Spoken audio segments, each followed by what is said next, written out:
Welcome to Real Recaps. Today, we'll look at a 2020 supernatural thriller film titled The Empty Man.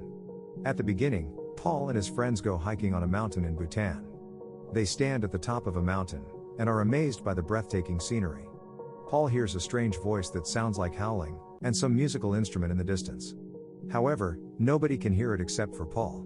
Paul is curious, so he follows the voice, but suddenly falls into a crevice. The rest of the group are scared and want to rescue him. But it's remote, and they can't call in a rescue. So the male friend, Greg, decides to go down with a rope to save Paul.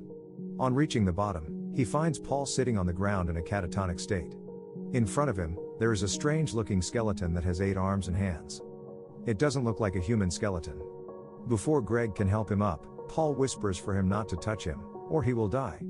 Greg doesn't understand, and drags Paul out of the crevice, and walks down the mountain with the others. Right then, a snowstorm hits, and the temperature drops massively halfway down the journey.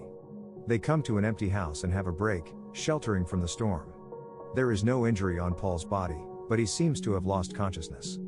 Paul wakes up after 3 days. He whispers something into his girlfriend's ear in the early morning, then leaves the house. Hours later, the others realize Paul is gone. They start to worry about him since it's dangerous for him to be alone outside in the snow. They follow his footsteps, and find him sitting in the snow, blowing a bone flute that he found in the crevice. Greg is annoyed by his behavior and shouts at him in anger. But Paul shows no emotion, and keeps blowing the flute. Suddenly, Paul's girlfriend pulls out a dagger, and kills Greg and his girlfriend.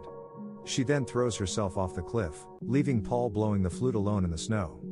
The scene then shifts to 2018. James suffers from depression, after his wife and son died in a car accident.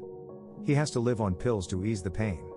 He quit his job in the police force, and works at a hardware store, selling some camera gears and sprays. His days are monotonous and lifeless. One day, his neighbor's daughter, Amanda, has a chat with him. She has been depressed since she lost her father. She even tried to kill herself, but she has found a way to make peace. She resorts to meditation and positive thinking, and her life has changed completely. She believes that people are capable of manifesting their thoughts into reality. James doesn't understand or believe what she is saying. The next morning, a call wakes James up. It is his neighbor. Her daughter came home yesterday, but went missing the next morning. There is a message written in blood on the bathroom mirror, saying, "The empty man made me do it." The neighbor thinks her daughter must have been kidnapped, so she calls the police. However, the police don't believe it, and suppose Amanda is just a teenager who has run away from home. Knowing that she can't count on the police, she reaches out to James, the former police officer. James was a parent, and understands his neighbor's concern, so he agrees to help her. After the search, James finds a leaflet about the Pontifex Institute in Amanda's diary. On the back of the leaflet, the word tulpa is written. James doesn't know what it means. With what Amanda told him yesterday, James thinks she might have joined the institute. He asks his neighbor to list Amanda's close friends, and starts the investigation from there. If she planned to run away from home, her friends must know something. James asks Amanda's closest friend, Devara, if she knows where Amanda is, and when she last saw her. Devara tells James the last they met was 3 days ago, when they played a game calling The Empty Man with other friends. They were chatting and drinking on a bridge. Amanda told her that if they found an empty bottle on the bridge, and blew into it, strange things would happen in the coming days. On the first day, they would hear the empty man, and can't stop thinking about him. On the second day, they would see him approaching. And on the third day, the empty man would find them, and take them to another world. Right then, Amanda picked up a bottle, and tempted them to blow into it. Out of curiosity and unwilling to lose the blow game, all the kids took turns blowing into it. They thought it was a stupid story. But when they finished, a dark figure appeared on the bridge with a strange sound. Every time when the girl recalls this, she finds it creepy. After that night, they all disappeared, just like Amanda. James thinks the empty man might be related to the cult Amanda mentioned before. He suspects they kidnap kids in the name of an evil god. James drives to the bridge where they played the game, to see if he can find any clues. He finds the empty bottle and picks it up. He then blows into it. Suddenly the world has gone quiet. He hears something approaching, turns around, but sees nothing. Before he leaves, he sees a manhole uncovered. So he climbs down, and finds the hanged bodies of the rest of Amanda's friends. Besides them is the same message written in blood: "The empty man made me do it." When he reports it to the police, the whole town is shocked. Later, Devara is found dead in her bathroom. It appeared as if she had delusions, before she stabbed herself to death with a pair of scissors. She left exactly the same message written in blood on the floor: "The empty man made me do it." The police begin to take this case seriously. James doesn't stop the investigation. He worries that something might happen to his neighbor. He searches online for the address of the Pontifex Institute and the meaning of tulpa. It is a cult that encourages people to sacrifice themselves and enter a new world through meditation. Later that night, he wakes up and hears some footsteps in his house. He also sees somebody wandering outside the door. He opens the door, but nobody is there. The next day, James goes to the institute, hoping to find out Amanda's whereabouts. But he doesn't get any useful information from the receptionist. He briskly fills the form the receptionist gave him, then goes into the church, where the cult leader is giving a lecture about the cult and their god, the empty man. After the lecture, James asks the leader if he saw Amanda. The leader doesn't answer him directly. He invites James to walk around the institute. James sees a lot of bald believers sitting in meditation.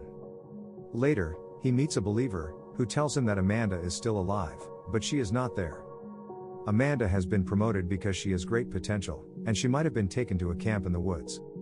Using the address the believer gave him, James finds the camp, and some documents and preaching videos about this cult. It turns out, for hundreds of years, cult members have been helping the ancient evil spirit possess the human body so that they can get asylum and blessings from him. Just when James is leaving with the documents and videos, he hears some noises outside. James walks out of the house, and sees a fire over the lake. He approaches cautiously and sees the cult performing a ritual. They spot him and pursue him. James runs back to the car and escapes in a hurry. When James hands over the evidence to a police officer, he is disinterested. Instead, he blames James for entering the cult's private space. Now James understands that he can only rely on himself. The police won't help him solve the case. James goes to his store and grabs some weapons. Later, he goes to his neighbor, and tells her that Amanda has joined a cult. It's better for her to leave the house, and stay somewhere safe for a few days. James slips into the cult's library, where he's astonished to find lots of information about himself, including his date of birth, work experience, a birthday coupon he used in a restaurant, and even prescriptions from the hospital. He also sees some nude photos of him, which he has no memory of at all. To get more clues, he follows a group of followers and observes them. He notes that they visit a patient in secret at the hospital each day. James guesses maybe they are visiting the leader. So he goes to the hospital with a gun, where he finds Amanda taking care of a sick man. James is so excited that he calls his neighbor immediately, to tell her he has found Amanda. But much to his shock, the neighbor has no idea who Amanda and James are. Amanda tells James the man in the bed is Paul, who fell into the crevice years ago. The strange skeleton Paul saw in the crevice is the empty man. Although he is long dead, he can still control weak-willed people. He possesses their bodies and communicates with his followers. In other words, Paul is now a human vessel possessed by the empty man. However, Paul is weakening and dying. The follower needs to find a new vessel for the empty man. This time they make one according to the empty man's instructions. The person selected needs to have a strong and healthy body, and must be full of hatred towards the world so that the empty man can possess him fully for long. It turns out, James has exactly that strong body, the perfect replacement for Paul. But the problem is he has a steady mind. The empty man can't penetrate his mind and control him. So the followers fabricate fake memories, and implant them into his mind. They make James believe that his wife and son died in a car accident. In order to make him feel guilty and suffer more depression, they also make him believe that he was having an affair with his neighbor when the accident happened. Right now, James is full of false memories, and he can't tell what is real and what is not. That also explains why he can't remember when he took the nude pictures, and why the cult has all of his private information. Due to all those strikes, James almost loses himself and collapses mentally.